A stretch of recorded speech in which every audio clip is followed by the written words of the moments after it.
Olá, seja bem-vindo ao nosso segundo vídeo do curso aberto Introdução Crítica aos Investimentos. Vamos dar continuidade ao vídeo 1, do qual iniciamos a abordagem a partir da experiência do investidor americano Philip Fisher. Recordando mais uma vez, recomendo a leitura do livro Investidores Conservadores Dormem Tranquilos, do qual estamos abordando a segunda parte dele. Hoje, neste vídeo, vamos falar do segundo capítulo, do qual vamos aprender um pouco mais a experiência de Fisher e como ele forjou, como ele desenvolveu a sua filosofia de investimento. Vamos lá. A primeira questão que aparece nesse capítulo é que Fisher fala uma coisa que é muito comum no mercado de investimentos, principalmente no mercado acionário, é de que no auge dos preços, no auge das especulações, é impressionante como tudo é possível ser vendido e é impressionante o quanto de entusiasmo o mercado produz em torno de determinados tipos de papéis. E é muito comum, toda vez que observamos o mercado em alta, o entusiasmo que corretoras, instituições financeiras, investidores, enfim, os gênios do investimento, eles mostram que tudo pode ser vendido. Por exemplo, um caso que eu me lembro muito bem, que deriva um pouco da crise de 2007 e 2008, é de que no auge você vendia tudo. Tudo era um papel bom. Então Fisher, ele traz a experiência de 1928 e ele mostra que é preciso tomar um pouco mais de cuidado com um mercado dessa natureza. Então veja, isso porque ele já observava naquele tempo que não era ilegal, e depois se torna ilegal, os acordos que as empresas faziam para manipular o preço das ações, ou seja, elas compravam delas mesmas, membros compravam delas mesmas, com o objetivo de que o mercado observasse a quantidade de compras e à medida que outras pessoas iam se interessando, você tinha uma elevação artificial do preço dessas ações. É muito comum a gente ver isso quando os mercados estão em alta. Você vê certas empresas, eu me lembro muito, tinha uma empresa, por exemplo, do Ike Batista aqui no Brasil, que a empresa foi vendida a um preço exorbitante, a empresa nem existia, ela era um projeto de empresa, que acho que visava explorar uma parte do pré-sal, a empresa não existia, a empresa não faturava, a empresa era uma aposta, e ela era tida e analisada como uma boa empresa para se investir. Então Fisher fala que é preciso tomar cuidado com esse tipo de coisa. Ou seja, há um grande entusiasmo pela valorização do preço da ação e não entusiasmo pelo lucro que a empresa obtém decorrente da atividade produtiva que ela realiza. E isso a gente falou no vídeo passado, ou seja, é importante voltar a focar a partir da filosofia de Fisher no que a empresa faz, na capacidade operacional da empresa. Então, se a empresa tem capacidade de ter lucro, talvez a ação dela seja uma boa ação. Mas se ela tem capacidade de prejuízo, como que ela pode estar em alta? É uma aposta, mas como assim? É preciso ter detalhes. Ou seja, é preciso considerar que a ação ela não se valoriza por ela mesma. Ela se valoriza porque por trás dela existe uma companhia, uma empresa, uma firma capaz de produzir um produto de qualidade, capaz de ter mercado, ter demanda e capaz de oferir lucro à sua atividade produtiva. Senão, é só fumaça. Então, e Fisher mostra que lá, quando começa, 28, você tem a alta, o auge da especulação e do entusiasmo, vem a crise de 29 e os preços caem, você vai para uma baixa total, e isso revela que a análise que você fazia lá no topo se transformou numa enorme ressaca, numa ressaca dos investimentos. Então, mais uma vez ele frisa a necessidade de conhecer a operação da empresa.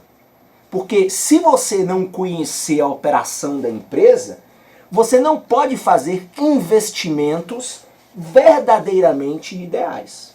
E a primeira coisa que aparece aqui, que é fundamental a gente levar em conta, é justamente o que ele fala no sentido de que um investimento de verdade é aquele investimento em que você vai olhar a habilidade do negócio, a integridade do negócio, a honestidade do negócio.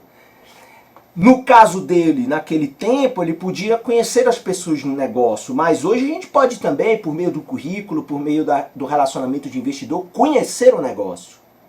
Porque, veja, quando nós vamos fazer um investimento real, você pega o teu dinheiro e vai abrir uma pizzaria, vai abrir uma sorveteria, vai abrir uma papelaria, você faz uma análise da possibilidade de retorno do negócio. E aí, quando a gente vai para o mercado acionário, para o mercado de ações, né, para o mercado do qual você tem lá um home broker e passa a comprar ações de empresas, de grandes corporações, parece que o objetivo é comprar por comprar para que ela se valorize e você se despreocupa com o negócio. Então é preciso tomar cuidado com isso. Então, o investimento verdadeiramente ideal na perspectiva de Philip Fisher é aquele investimento que leva em consideração a operação da empresa. Outro segundo conselho que ele dá, a partir da experiência dele, e que é muito fundamental, porque quando os mercados estão em alta, é impressionante, a gente falou isso também no vídeo 1, do quanto você vai numa corretora e todos os analistas de investimento lhe recomendam para você investir na empresa A porque ela vai dar futuro. Todo mundo passa a investir naquele negócio.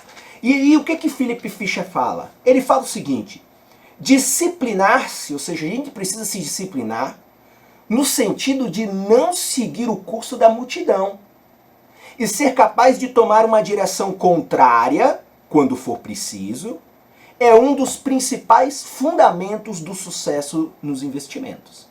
Então, quando você começa a ver muitas pessoas passando a investir num determinado tipo de negócio, você não vai deixar de investir nele porque você é do contra. Você talvez precise, e é o conselho de Philip Fisher, analisar com mais cuidado ainda por que ocorre esse efeito de multidão nesse investimento.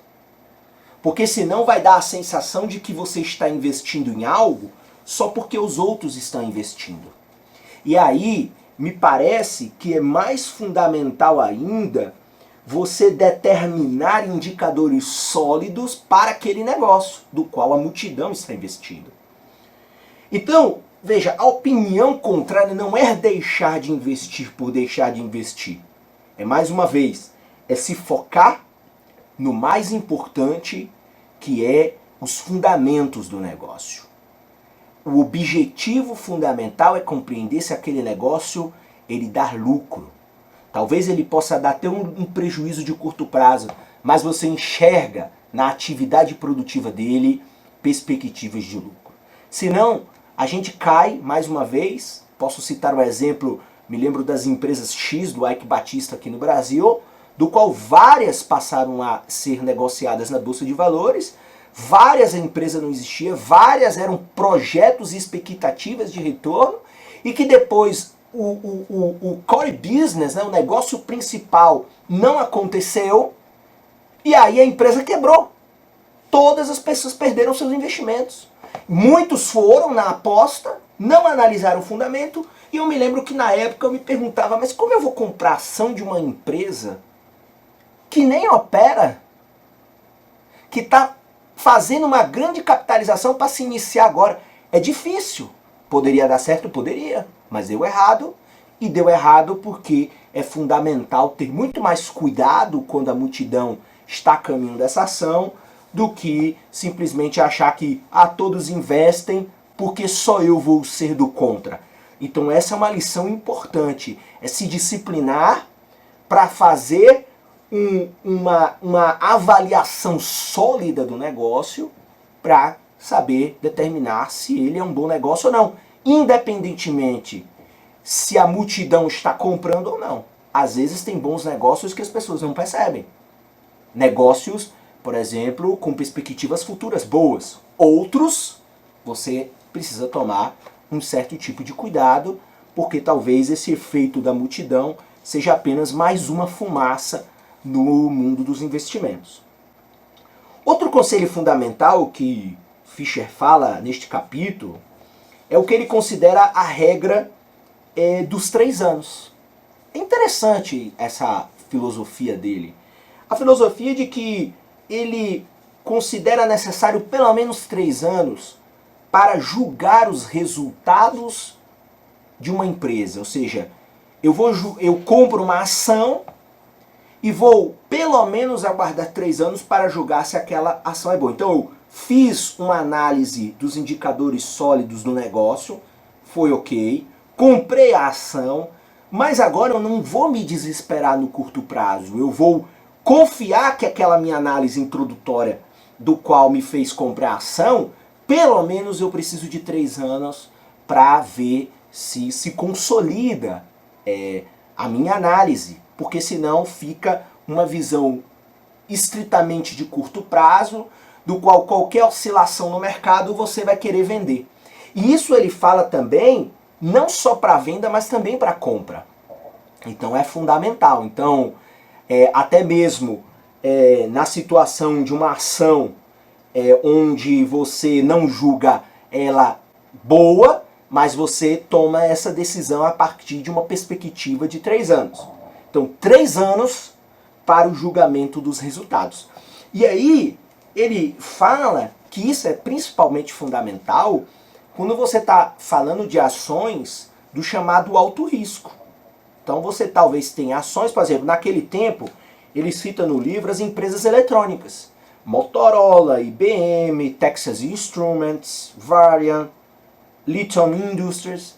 Então você tinha naquela época essas indústrias aí ligadas à eletrônica, aos semicondutores, do qual era fundamental você ter paciência, porque naquele momento eram empresas de alto risco. Hoje não são empresas de alto risco. Hoje talvez empresas de alto risco sejam essas empresas aí que estão apostando em viagens espaciais, empresas de energia solar, empresas ligadas a esses novos aplicativos. Então, você viu que a empresa tem fundamento, viu que o negócio é bom, analisa que é um negócio com perspectiva futura, tem bons estrategistas à frente do negócio, você compra a ação, você não pode se desesperar, segundo ele, com uma visão de curto prazo. Pelo menos 3 anos para decidir se você sai ou se você fica naquele seu investimento ou se compra inclusive mais. Então me parece que isso é fundamental. E essa é uma crítica dura a essa lógica especulativa que o mercado de ações se tornou, inclusive feito pelas próprias instituições financeiras, com o objetivo de você produzir resultados imediatistas e de curto prazo. E aí vem um colapso como agora, uma grande crise que se avizinha por conta dessa pandemia global, e aí você entra em desespero, vários negócios vão quebrar e você não consegue ter margem de manobra nos seus investimentos. Então é preciso ter muito sangue frio, e me parece que esse pensamento de Philip Fischer ele é bem interessante, e ele foge à lógica muitas vezes pregada aí por cursos de finanças, enfim, de investimentos, do qual os caras ficam analisando apenas questões de curto prazo. Igual, nós estamos diante de uma crise que, por exemplo, as companhias aéreas elas estão colapsando. Mas nenhum país hoje vive sem uma companhia aérea. Então, quando você for analisar a companhia aérea, todas são ruins. Não! Talvez vai ter uma que vai sobreviver e vai liderar o mercado, e que essa, na pós-crise, ao liderar o mercado, vai ganhar mais e vai dar melhores resultados do que anteriormente, quando você tinha um outro cenário de competição. Então é preciso ter muito cuidado. E o próprio Philip Fischer fala, olha, é claro que tem exceções. Há situações onde você pode sair antes, pode comprar antes, enfim, só que você tem a perspectiva sempre de avaliar, reavaliar, e a perspectiva do lucro no longo prazo. Me parece que a maior das críticas à lógica dos investimentos atualmente é de que as crises são cada vez mais graves, não só por conta das próprias contradições do capitalismo, mas porque a lógica do lucro do curto prazo, a lógica do lucro num espaço cada vez menor de tempo, faz com que você tenha um sistema produtivo, faz com que você tenha uma lógica de investimento assustadoramente selvagem. Onde deu resultado fica, não deu, quebra. E aí não é bem assim que as coisas funcionam, até porque se a gente for olhar a história do capitalismo, vários setores, grandes setores econômicos, levaram décadas para se consolidar. E a última questão que me parece importante é a questão do preço. Então, o que ele fala, por exemplo, a respeito do preço? Então, o preço me parece uma outra coisa importante do qual a gente precisa ter consciência no mundo dos investimentos. O que ele diz aqui? Ele diz o seguinte: tenho plena consciência de que quando um comprador pretende adquirir um grande lote de ações, ele não pode ignorar completamente essa questão dos valores mínimos. E isso é que ele está falando daquela lógica de investimento em que o cara faz assim: não, se a ação tiver a R$30, eu não compro. Se ela tiver a 29, eu compro. E aí ele fala que é preciso tomar cuidado. Inclusive de venda também, eu só vendo se tiver a 50. Se tiver a 48, eu não vendo. E ele fala para tomar cuidado. Por quê? Porque na grande maioria das negociações, continua ele, a teimosia com relação a uma pequena diferença fracionária no preço pode se mostrar extremamente onerosa, custosa. Ou seja, por conta de frações de reais ou de centavos, você pode deixar de fazer um negócio ou deixar de vender um negócio porque você está preocupado num valor fictício que você construiu na sua mente, do qual ele inclusive fala aqui que é uma certa teimosia, né? A teimosia que o investidor desenvolve por essa lógica do tal do preço justo, do melhor preço, e ele mostra que na grande maioria das negociações você não leva essa questão em conta, porque você vai, sobretudo, por exemplo, calcular os grandes valores que você pode obter do ponto de vista agregado e não do ponto de vista do preço simples e individual. Então isso é muito importante para seguir nessa filosofia dos investimentos. É isso. Nos vemos no próximo vídeo, dando continuidade aqui aos ensinamentos de Philip Fisher. Até lá!